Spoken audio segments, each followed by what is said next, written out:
Jadi cara mendidik anak dengan gaya Montessori. Boleh nanti kalau ada yang ingin membandingkan model Montessori ini dengan model yang lain, termasuk dengan hari ini kan terkenal sekali kurikulum Merdeka Belajar.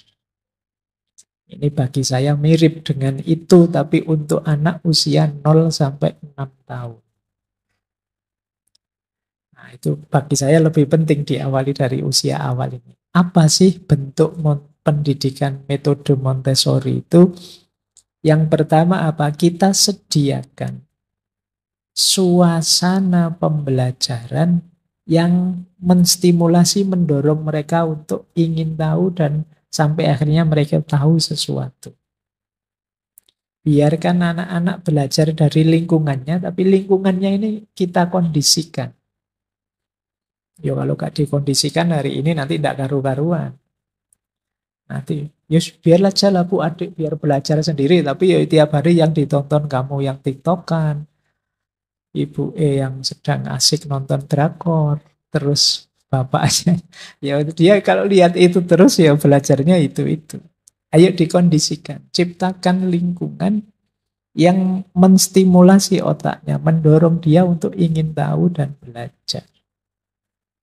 Jadi bentuknya lebih pada kita hanya mengawasi terus biarkan dia belajar sendiri. Kita ciptakan lingkungan yang cocok untuk dia.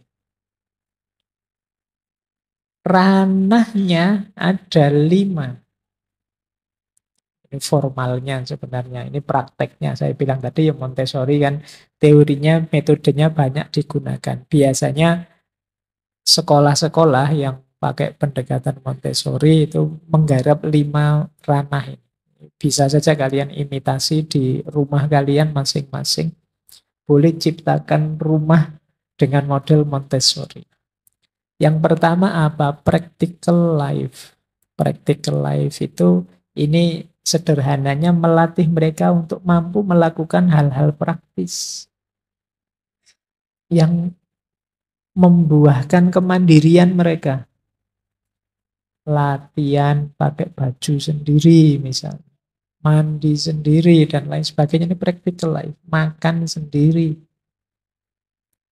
Biar saja mungkin makan sendiri di awal terus makanannya jatuh semua, nasinya kececeran semua. Tidak apa-apa, pelan-pelan sampai di titik mereka bisa makan sendiri. Jangan dimarahi, biarkan dia eksplorasi. Biarkan dia ngerti betapa tidak nyamannya makan sambil kececeran. Sampai dia belajar kemudian, oh iya ini jangan sampai hati-hati, tidak kececeran. Ini practical life, sampai dia mandiri. Kadang-kadang kita kan tidak telaten, pinginnya bantu terus. Ya kalau dibantu terus ya dia tidak belajar. Siapa tahu nanti jadi ketergantungan. Mau apa-apa nunggu. Mau makan nunggu nanti kan disuapi. Kalau tidak disuapi akhirnya dia nangis. Karena dibiasakan dibantu. Yang kedua, selain practical life adalah sensorial. Sensorial itu yang berhubungan dengan panca indera. Pendengaran, penglihatan, meraba, menyentuh, dan lain sebagainya.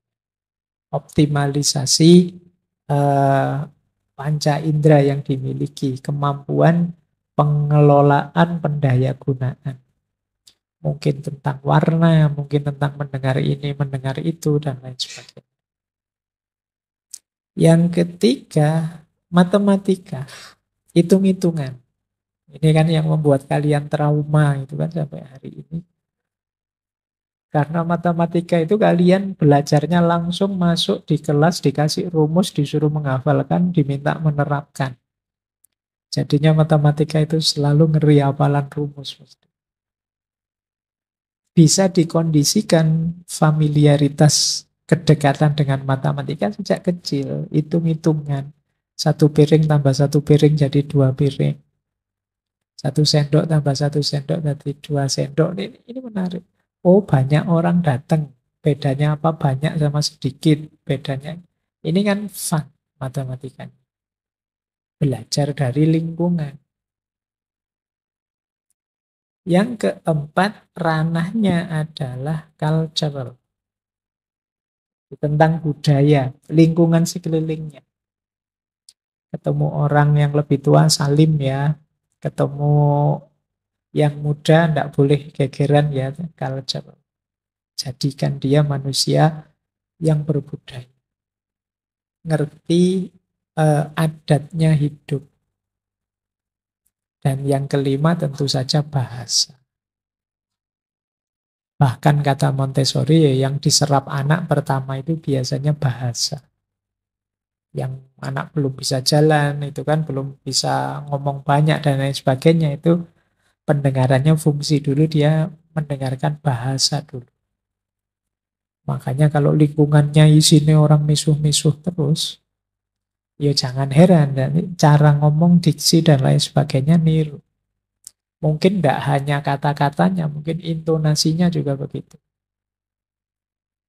Kenapa ya orang daerah sana kalau ngomong tinggi-tinggi, tinggi semua, jangan-jangan. Ya karena memang yang didengarkan itu. Atau yang daerah sini kok lembut-lembut. Dan rata-rata begitu semua ya, karena memang dia menyerap itu dari lingkungannya sejak anak-anak. Nah, mulai garap ranahnya. Saya tidak tahu kalau usia-usia kalian ini bisa tidak ya dimulai dari nol terus diajari lagi. Kayak anak kecil biar beres kok. Kelihatannya hidupmu banyak yang tidak beres. Nah, ya, kalau kalau komputer itu di reset, diinstal ulang gitu ya biar jernih lagi. Kita mungkin terlalu banyak menyerap yang tidak beres. Tujuan utamanya apa? Discovery and liberation of child. Discovery itu menemukan. Kita temukan mutiara yang berharga dari anak ini. Kalau dalam bahasa agama, Allah tidak pernah menciptakan sesuatu, menghadirkan sesuatu itu sia-sia. Pasti sangat bernilai, pasti sangat penting, pasti sangat berharga. Tergantung kita bisa menemukannya atau tidak, menghidupkannya atau tidak. And liberation, liberation itu kita bebaskan dia sesuai potensinya. Tidak kita penjara dia dalam keinginan-keinginan kita, cita-cita kita, target kita, misi, ambisi kita. Biarkan dia dengan keinginannya, biarkan dia dengan keunikan, keistimewaan. Jadi ini tujuannya itu, metode ini. Jadi anak tidak dibiasakan diatur-atur, dilarang-larang sejak kecil. Tapi dibiasakan mandiri. Memutuskan sendiri, memilih sendiri.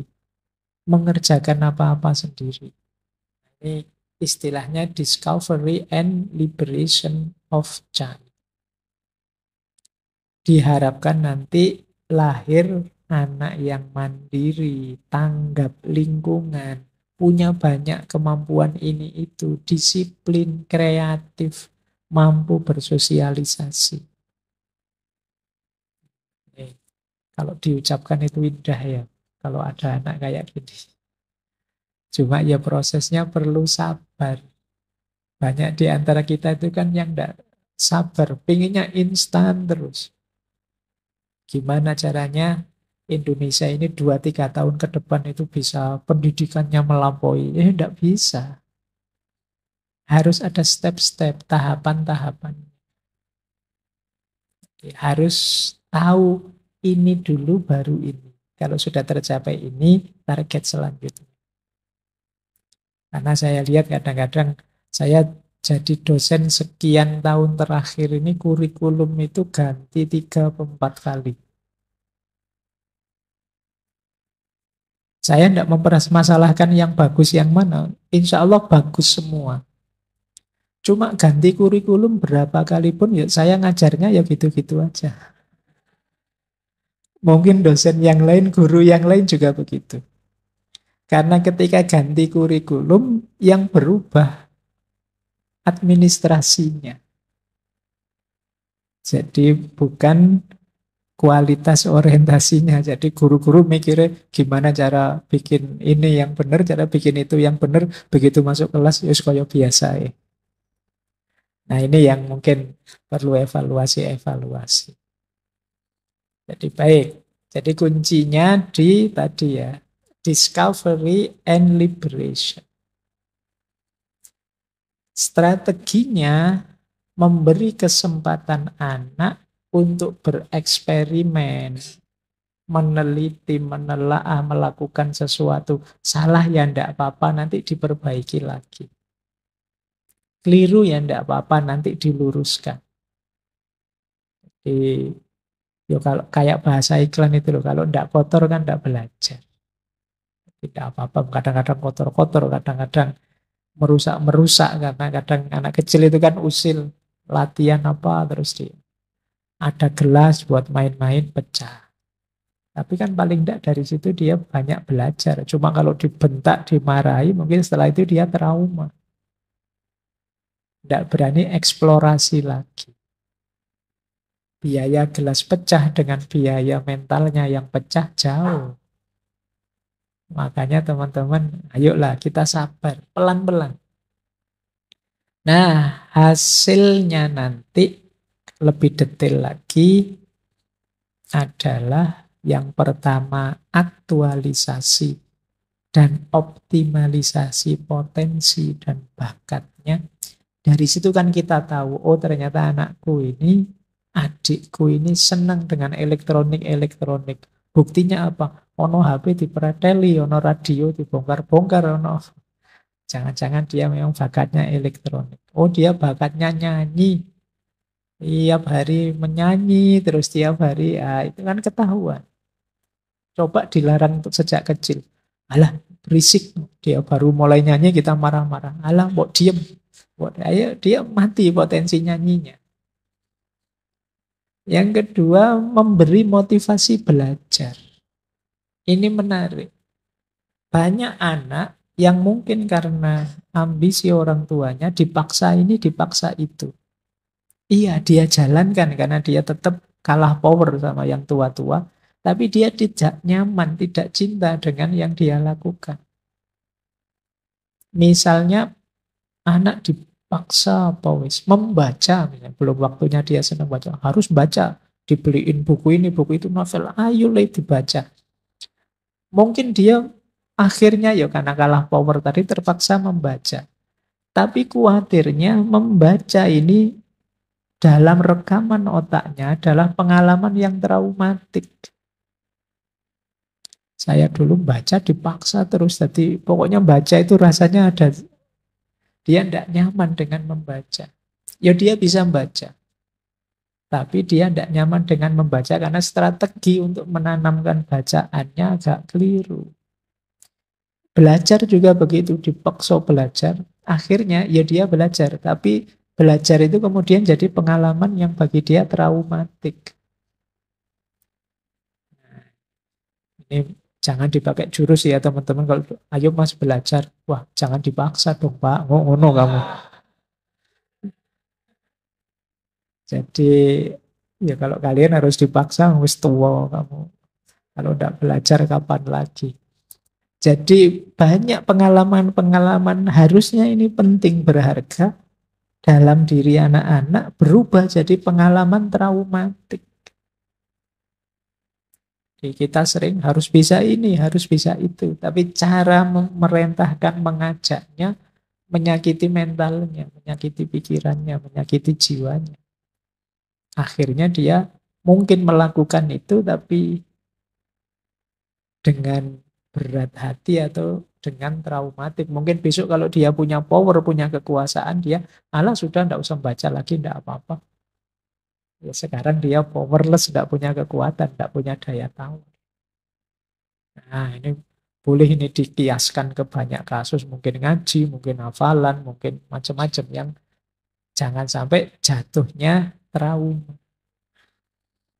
Baik, nah inilah misinya metode Montessori. Tapi menurut beliau, perkembangan manusia itu mengalami 4 fase. Yang di titik ini mungkin pola dan model pendidikannya tidak sama. Yang pertama, fase pengembangan diri individu. Ya ini anak yang baru lahir mungkin sampai remaja. Di sini anak mulai membentuk dirinya, lahir maupun batin. Di sini akalnya perlahan-lahan mulai tumbuh, termasuk kepekaan sosialnya mulai muncul. Ini namanya fase pengembangan diri individu. Ini fase paling basic. Nanti kalau dalam teorinya Montessori, ini fase yang melapisi segalanya. Tidak beres di fase ini, nanti akan banyak ketidakberesan di fase selanjutnya. Terbentuknya watak, karakter, gayamu hari ini itu sebagian besar dibentuk di fase awal ini. Maka perhatikan adik-adik kita ya, usia kalau di Montessori 0 sampai 6 tahun. Ini fase emas untuk membentuk seorang manusia. Maka fase ini harus sangat diperhatikan. Yang kedua, fase perkembangan sosial.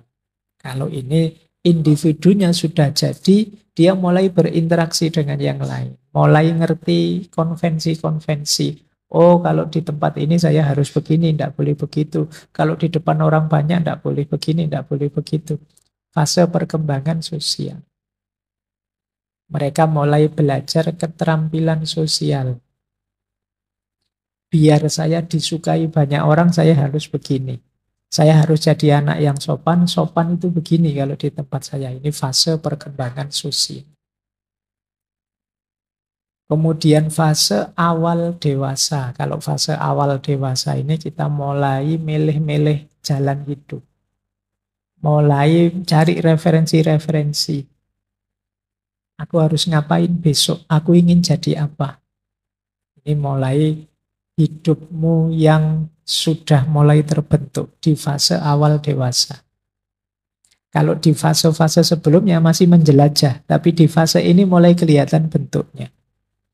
Di fase-fase awal kayak dulu waktu kecil kalian kalau ditanya cita-citanya besok jadi apa, itu kan jawabmu asal saja. Sakmu ini sak senengmu. Polisi, dokter dan macam-macam. Tapi begitu saat ini mungkin usia-usia kalian ini ya mahasiswa-mahasiswa yang mau lulus ya atau yang tidak lulus-lulus.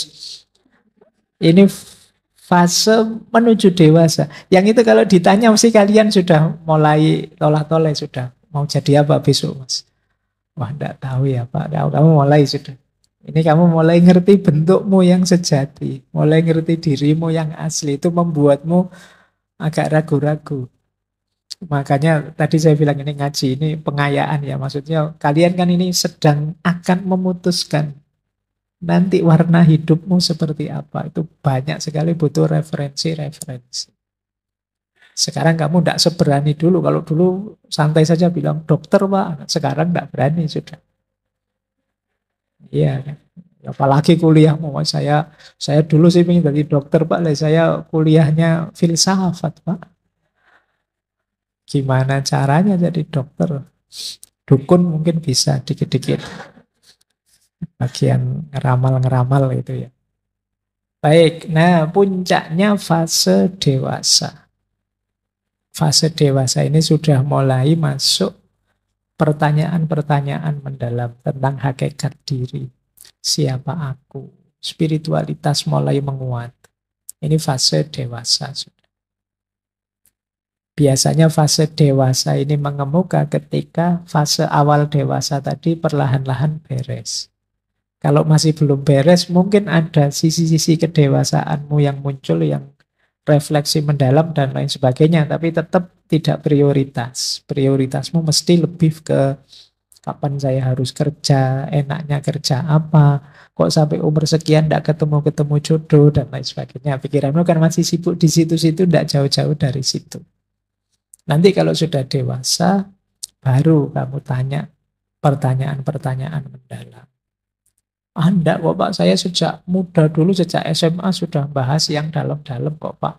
Ya biasanya enggak prioritas. Jadi Ada yang lebih kamu pentingkan meskipun tidak kamu tinggalkan sisi-sisi kedewasaan.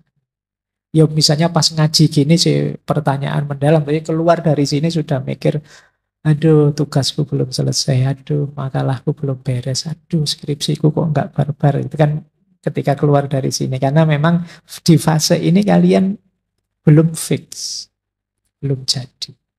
Beda dengan kalau nanti kalian sudah selesai, oh ternyata saya itu oleh Allah ditetapkan nikah dengan ini tuh. Oh ngerti dulu sejak dulu tak lamar kalau cuma dengan ini misalnya.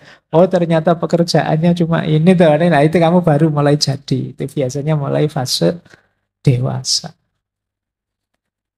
Jadi ini dasar berpikirnya Montessori yang nanti dia menyimpulkan dari 4 fase ini yang paling kunci dan paling berpengaruh fase awal. Fase ketika kita membangun diri, membentuk diri. Ya, lanjutkan. Anak itu di usia 0 sampai 6 tahun, akal mereka itu jenisnya absorbent mind. Jadi dia menyerap kayak spon itu loh. Spon itu kan kalau ditaruh misalnya di air, itu kan dia langsung menyerap. Ada teh yang diserap, ada kopi yang diserap, di sekelilingnya susu ya diserap. Ini namanya absorben. Anak-anak juga begitu.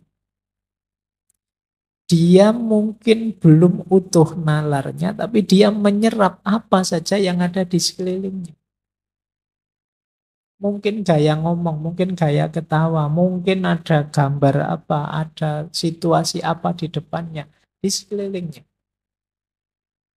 Ada enggak di sini teman-teman yang dulu waktu kecil mungkin memanggil neneknya ibu atau memanggil kakeknya bapak karena niru orang tuanya. Jadi karena ibunya manggil ibunya bu, anaknya niru harusnya nenek tapi dipanggilnya ibu juga. Kenapa niru? Lingkungan sekelilingnya. Apapun oleh anak itu ditiru. Itu yang disebut absorbent mind. Makanya tadi, ayo disediakan lingkungan yang positif untuk anak-anak kita. Karena begitu banyak hal negatif di sekeliling kita, yang terjadi apa? Yaitu yang diserap oleh mereka. Sering kan kita lihat video-video yang mungkin agak memprihatinkan. Ada anak kecil sudah merokok, sudah minuman keras. Saya kapan lihat itu sudah. Kenapa? Dia hanya niru budaya yang ada di sekelilingnya. Jadi lingkungan yang ada di sekeliling. Kalau lingkungannya isinya tiap hari orang maki-maki tiap hari, ya dia akan terlatih itu. Tiba-tiba kosakata makiannya banyak. Kenapa? Absorbent mind. Kamu masih kecil, mesu kok fasih luar biasa le. Ayo, dia menyerap apa yang ada di sekelilingnya. Jadi pikiran penyerap. Ini filosofi kedua. Berarti apa? Jangan biarkan dia menyerap hal-hal yang tidak seharusnya dia serap.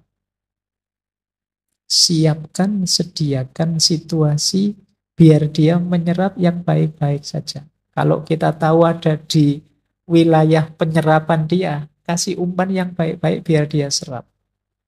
Meskipun kalian suka misuh, kalau dekat adikmu ya istighfar, astagfirullah, subhanallah, itu biar dia dapatnya itu. Jadi tidak apa-apa. Kalau sudah mau misuh, mau marah, mana adikku, astagfirullah, subhanallah, keluarkan begitu. Biar apa? Biar dia dapatnya itu, meskipun dapatnya yang palsu dari kalian. Daripada dia menyerap yang jelek-jelek. Adikmu lihat, wah mas katanya sampean kuliah kok tiap hari rebahan saja, males-malesan saja.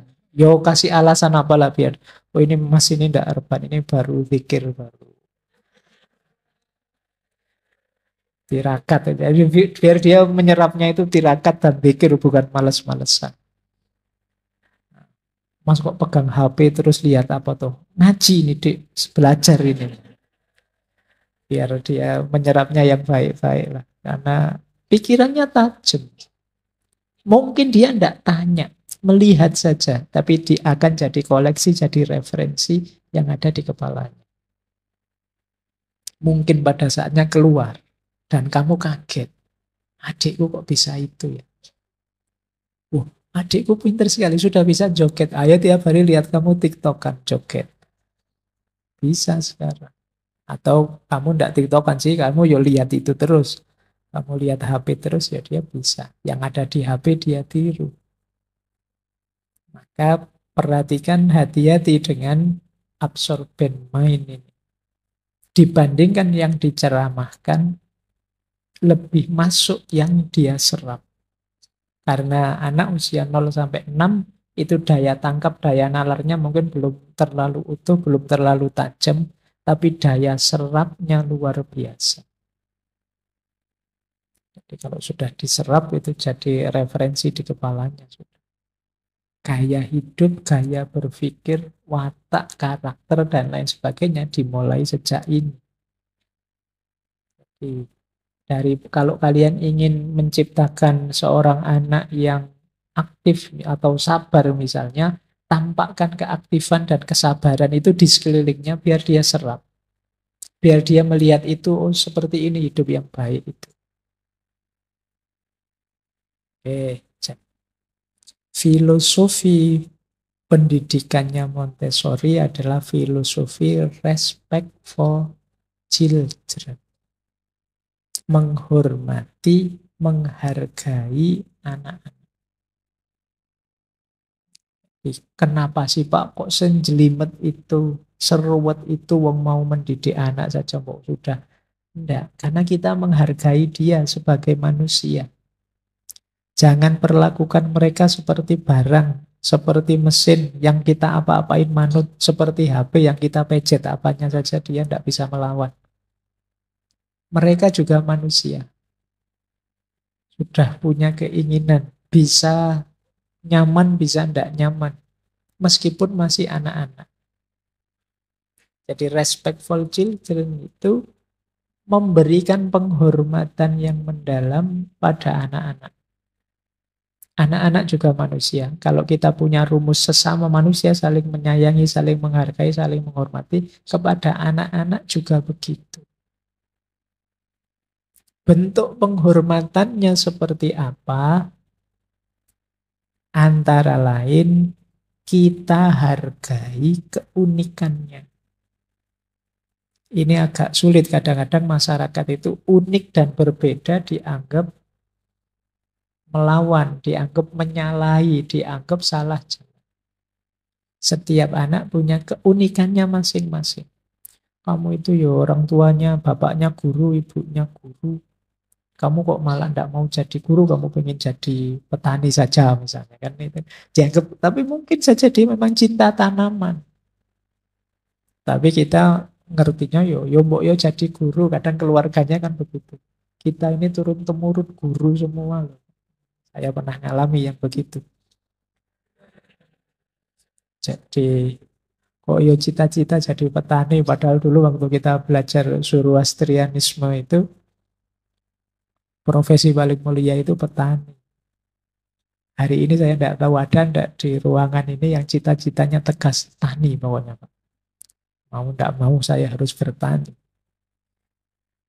Baik, hargai apapun keunikan. Jadi misalnya adikmu, saya cita-citanya pengen jadi presiden mas. Ya jangan diketawain ala kowe iki cah desa wae, anake sapa cita-cita kok presiden, kok yang masuk akal saja. Ya biar saja wong. Dia punya imajinasi ke sana. Siapa tahu jadi presiden beneran. Kita kan juga tidak ngerti. Nanti kan lumayan kamu jadi kakaknya presiden. Baik, jadi hargai. Betapapun mereka manusia, bahkan mungkin manusia yang lebih murni, lebih tulus, lebih jujur, lebih bersih daripada kalian. Mereka lebih apa adanya. Kalau kita kan banyak pura-puranya. Mereka itu ya kalau iya bilang iya, kalau tidak bilang tidak. Jadi kalau dipuji anak kecil berbahagialah dia jujur. Tapi kalau yang muji usia kayak kalian itu sudah percaya belas.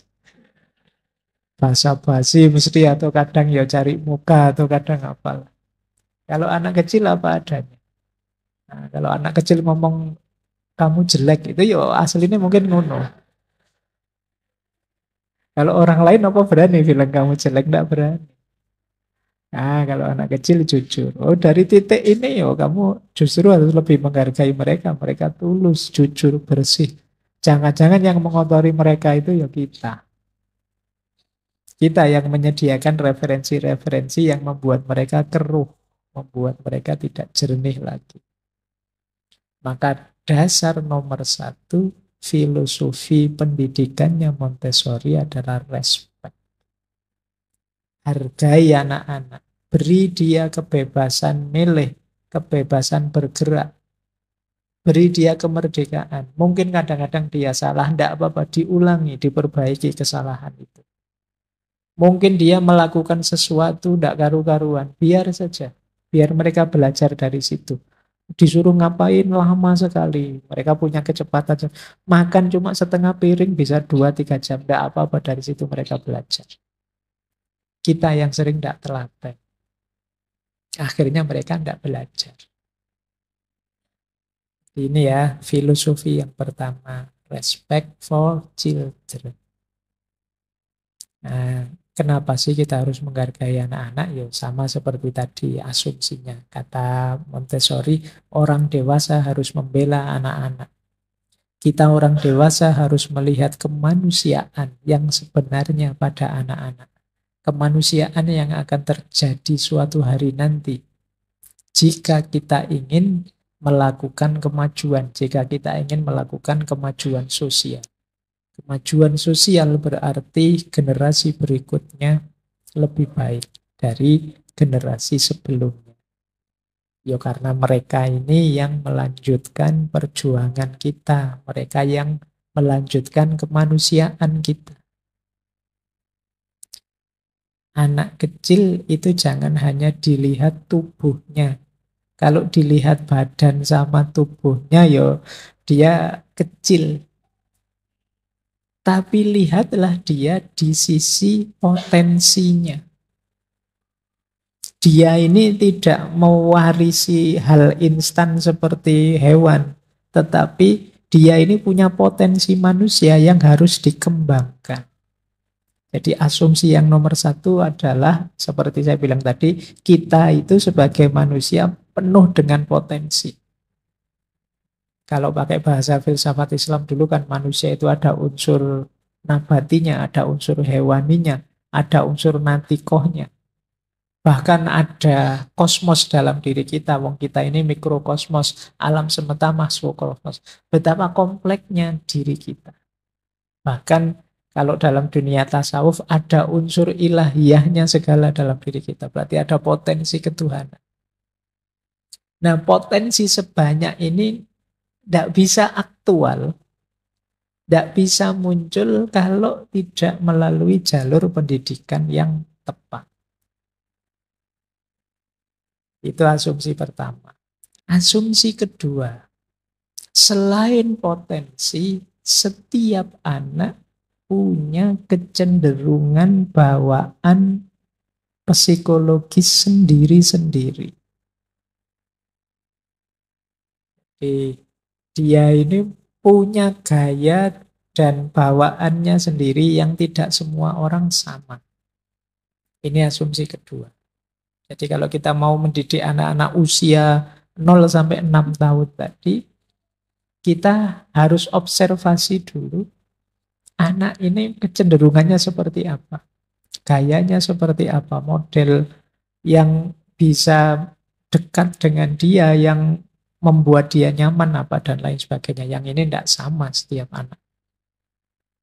Kalian juga kan tidak sama. Dulu waktu kita pernah belajar, kalau tidak salah di Paulo Freire itu kan yang ada gambar seorang guru di depan monyet, di depan harimau, di depan ikan, di depan burung, itu kan.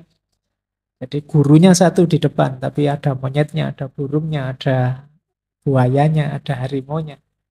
Terus ujiannya satu, barang siapa yang bisa naik ke pohon itu, dia dapat nilai tinggi dia lulus. Kalau ujiannya naik ke pohon, yang lulus ya bangsa monyet, burung itu. Tapi ikan tidak mungkin lulus. Jadi ujiannya cuma satu, diseragamkan. Padahal potensinya beda-beda. Ini yang dimaksud Montessori. Setiap anak kecenderungannya beda-beda. Mungkin ada yang pintar matematika, tapi begitu bagian IPS atau bahasa Indonesia yang agak nalor, buntu dia. Nilai matematikanya 9, tapi bahasa Indonesianya 3. Itu kan akhirnya diakumulasi jadi rendah. Terus dia jadi tidak lulus. Karena bahasa Indonesia itu kan rasanya kayak mudah, tapi kalian kan kadang ya pening itu ada kalimat majemuk bertingkat, ada itu puyeng kamu belajarnya. Nah, hanya orang yang mungkin memang bakatnya di situ mampu, tapi di luar itu dia akan sulit. Nah, masing-masing anak ada kecenderungan, gaya, bakat, yang itu bahkan mungkin kecenderungannya sama, tapi kecepatannya beda. Sama-sama pinter matematika, cuma yang ini agak pelan-pelan tapi pasti jawabannya. Kalau ini agak cepat ngitungnya, keliru diulang lagi dan itu pun masih lebih cepat dari yang pelan tadi. Setiap anak ada gayanya sendiri. Nah itu maka asumsi kedua, ya, setiap anak punya rutenya sendiri. Tidak bisa diseragamkan.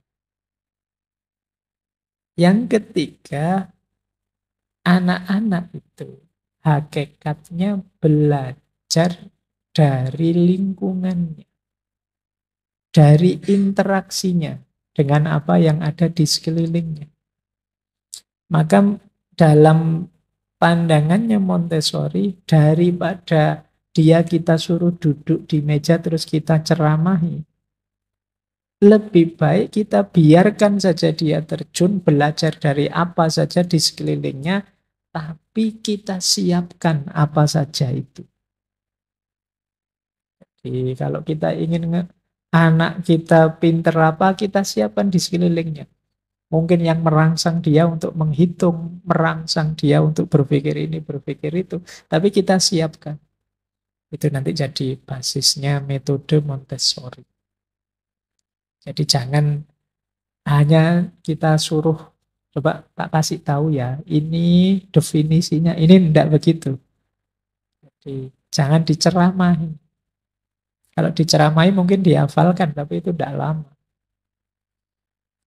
Biarkan dia menemukan kebenarannya sendiri, menemukan pengetahuannya sendiri, menemukan rasa ketertarikannya, rasa ingin tahunya sendiri. Hidupkan curiosity-nya.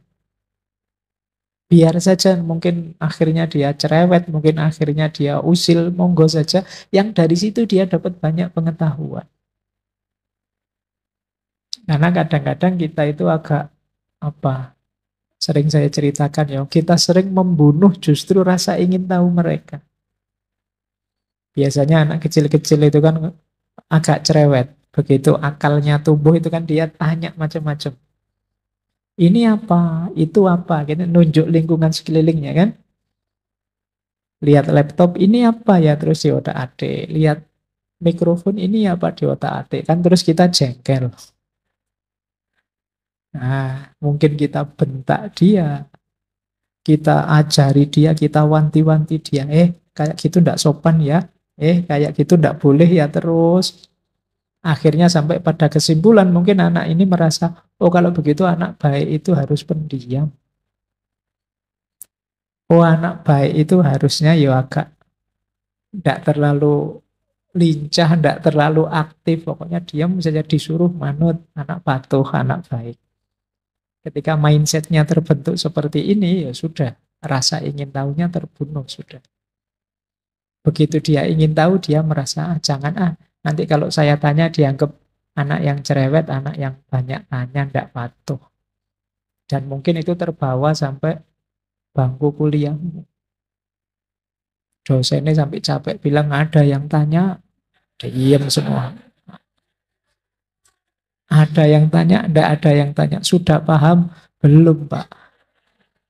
Lah terus tanya, oh yang kamu tidak paham itu apa? Tidak tahu, Pak, caranya tanya. Jadi kamu tidak dilatih sejak kecil.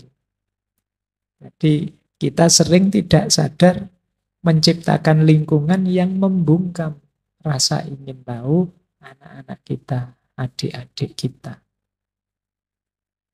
Maka dari situ dikenal nanti namanya metode Montessori.